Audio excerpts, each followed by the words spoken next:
ये पदयात्रा का 100वां दिन है और 100वें दिन हूँ मैं पावनार में। और पावनार में क्या है? पावनार में है विनोबा भावे जी का आश्रम। ये वही विनोबा भावे जी हैं जिन्होंने भूदान आंदोलन इस देश में किया था और ये आश्रम है वर्धा में। तो ऐसा क्या है इस ज़िले में, वर्धा ज़िले में दो इतने बड़े लोग हुए हैं? ऐसा है, इसके पीछे में मुख्य वस्तु है जमनालाल बजाज जो है वो है। जमनालाल बजाज जो थे व्यापारी तो थे, कॉटन का उनका बहुत बड़ा बिजनेस था, कॉटन किंग कहा जाता था उनको हिंदुस्तान का। लेकिन उनको गांधी जी के प्रति बहुत भक्ति थी, तो गांधी जी के पास आश्रम में जाया करते थे, आया करते थे, उनसे बहुत संबंध था। और इतना कि उनका गांधी जी ने उनको अपना 5वां पुत्र मान लिया था। 4 थे, वो 5वां पुत्र माने जाते। तो उन्होंने, गांधी जी ने उन्होंने कहा कि आप वर्धा में आपकी साबरमती आश्रम की एक शाखा खोल दीजिए।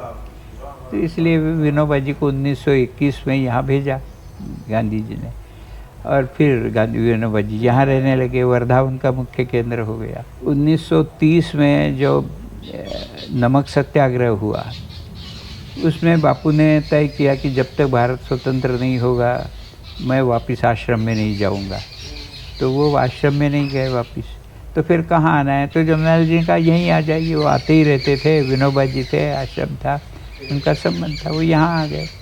फिर उनके लिए अलग से जो है सेवाग्राम में 1936 में उनकी झोपड़ियाँ वगैरह बना दी, तो बापू वहाँ रहने चले गए। तो वो वहाँ रहते थे और विनोबा जी यहाँ रहने लगे 38 से। तो क्या खासियत थी उनकी जो आपने उनके इतने लंबे समय में आपने देखी? खासियत क्या थी? वो 2 हाथ 2 पैर सब। खासियत है विचार की होती है। विचार के आकार से मनुष्य बनता है एक, और दूसरा है उनके अपनी आत्मस्थिति का सवाल होता है। लोग जो आकर्षित होते हैं, कोई विचार से है, कोई काम से है, लेकिन मुख्यतः इनका जो आत्मस्थिति होती है वो सारे विश्व के साथ में एकरूपता की भावना उनकी है। उसके कारण विश्व उनके तरफ खींचा जाता है। हमारी शुद्धि हुई क्या? भारत की शुद्धि कैसे होगी जबकि मैं अशुद्ध हूँ और मेरा शुद्धि की तरफ कोई ध्यान नहीं है? भारत की शुद्धि कैसे होगी? हवा में होगी। शुद्धि आत्मा से होती है, अपने से होती है, दूसरे से होती नहीं है। और मेरी शुद्धि होते होते आसपास के वातावरण की शुद्धि होगी। अपनी शुद्धि करते रहिए, दूसरा कुछ भी करने की ज़रूरत नहीं। तो जीवन परिवर्तन, विचार परिवर्तन, ये सारी बातें जो है वो अपने से शुरू होती है। लोग क्रांति कहते हैं, क्या है क्रांति? है ना, सारी भ्रांति होती है। सरकार को बदल देने को क्रांति कहते हैं क्या? आपके जीवन मूल्य जो है उसमें परिवर्तन आएगा तो उसको कहते हैं क्रांति। और वो शांतिमय तरीके से ही आ सकती है, दूसरे किसी तरीके से नहीं आती। समझो, मैं उनको 21 साल तक उनके साथ रही। पूरा समय उनको देखा, सुना, पढ़ा। उनको एक भी यॉर्निंग नहीं हो, एक बार भी ऐसा नहीं किया उन्होंने श्वास खाने के लिए। इतने सावधान थे, सिंहों के जैसे, ever ready for every new thought and action.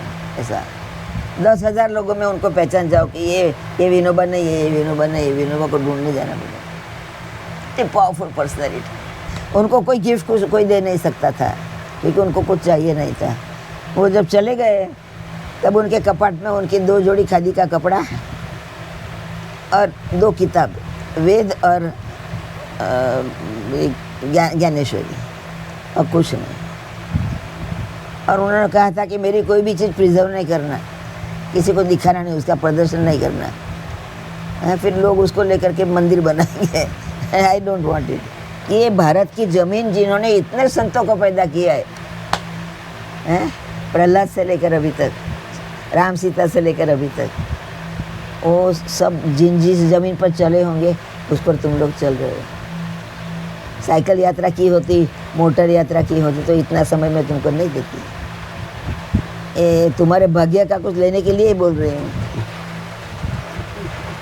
चप्पे चप्पे जमीन पर यहाँ एक एक सन चला है। पीर पंजाल से लेकर गुरुवायूर तक सब दूर तुम लोग चलोगे तो तुमको अपने आप ही माता, भारत माता बहुत कुछ दे देगी। भारत माता पर विश्वास करो। वो जमीन नहीं है, चैतन्य है और पूरी दुनिया को उसको सिखाना ही है।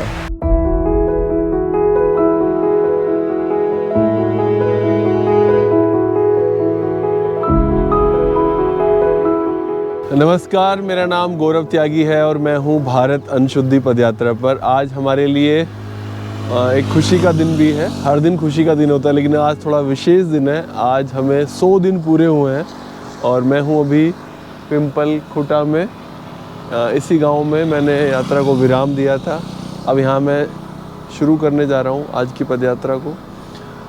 आज एक और बात है, 5:30 शाम के बजे हैं और थोड़ा हम लेट हो गए क्योंकि लोगों से बहुत मिलना था, इसलिए चलने में काफ़ी देरी हुई है। लेकिन चलेंगे ज़रूर, क्योंकि अगर मैं नहीं चलूँगा तो फिर आज 100वें दिन नहीं चलूँगा तो ऐसे कैसे हो सकता है।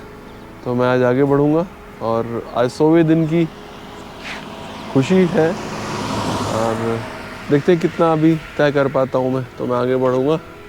नमस्कार आप सभी को। मेरा भारत अनशुद्धि पदयात्रा को 100 दिन पूरे हो चुके हैं और ये बड़ा दिन है। किसी भी कार्य के 100 दिन पूरे होना एक बहुत बड़ी बात मानी जाती है। तो आज हमने वो बेंचमार्क इस यात्रा ने पूरा किया है। तो आप सभी को बधाइयाँ, इस यात्रा के 100 दिन पूरे हो चुके हैं। आज तो मतलब चाहे हो ना, शाम का समय था तो ठंड भी लग रही थी अभी तो, लेकिन मैंने सोच लिया था कि चाहे आज ठंड लगे, जो मर्जी चाहे हो, अपनी बरसाती को ओढ़ के चलना तो ज़रूर है। तो रुकना नहीं है आज, मतलब चाहे कुछ भी होता, चाहे कितना भी तूफ़ान बारिश मिले, चलूँगा तो ज़रूर। आज 100वां दिन है, अच्छा लग रहा है। इतना लंबा सफ़र और 100 दिन बाकी दुनिया से हट के ये पदयात्रा करना, विभिन्न तरह के लोगों से मिलना, और उसमें आपको हर तरह के लोग मिलते हैं।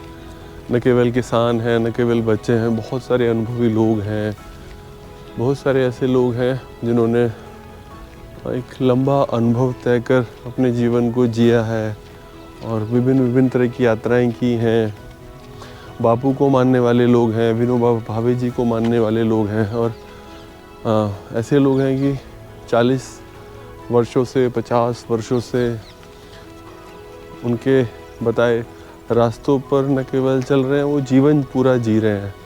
तो मैं आज विनोबा भावे आश्रम में गया और वहाँ जिन लोगों से भेंट हुई, उनको देखकर लगता है कि आज भी विनोबा भावे जी कहीं गए नहीं हैं, उनके बीच में आज भी वो जिंदा हैं।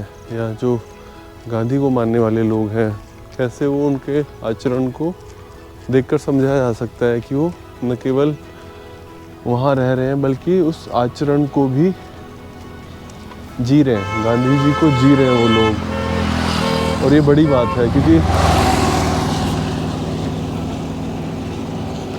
शब्दों से कहना बहुत आसान है, लेकिन उसको जीना अपने आप में सबसे बड़ी बात तो वही है। महान व्यक्ति के आश्रम में जाकर थोड़ी देर वहाँ बैठकर उन लोगों से मिलकर जो उनके साथ थे बरसों, तो ऐसे लोगों से मिलना, उनके जीवन के बारे में बात करना, अच्छा दिन था। आज बहुत अच्छा दिन था। 2100 से अधिक किलोमीटर में चल चुका हूँ और महाराष्ट्र में भी 6-7 दिन हुए हैं। यहाँ भी लोगों का पूरा प्यार मिल रहा है। ऐसा लग ही नहीं रहा है कि मैं कहीं दूर हूँ, ये कोई अलग राज्य है। ऐसा ही लगता है कि अपने गाँव में, अपने कस्बों में, अपने शहरों में ही घूम रहा हूँ।